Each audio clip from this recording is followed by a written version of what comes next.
pozicionuar Interesante kjo me antarët e komisionit. Unë pash ndryshje një më interesante. Lodhoma fshehtë e votimit ishte një dollap i vjetër. Dollap? I vjetër, edhe bëri shumë përshtypje, domethënë. Kjo është moderne para dollapit. Është moderne. Kjo është shumë moderne, por. Okej.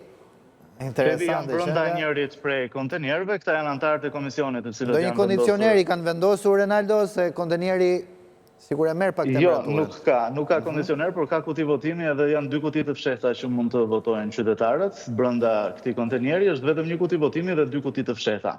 Dhe këta janë antarët e komisionit edhe vëzhguesit e partive politike, të cilët janë duke vëzhguar procesin nga afër.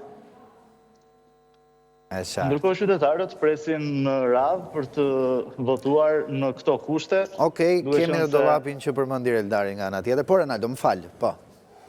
Dhe duke qenë se është pak e vështirë që 2 qytetarë apo 3 qytetarë të presin në radhë brenda një kontenjeri, janë të detyruar që të presin në radhë jashtë, që prej orëve të para të mëngjesit unë kam qëndruar këtu dhe qytetarë të shumët kanë ardhur për të votuar, por shumë prej tyre janë larguar pasi radha ka qenë e gjatë. Ka ndonjë adresë specifike, Renaldo, për ndihmuar qytetarët që se dinë, duke qenë se nuk ka një adresë se s'është objekt i mirëfillt?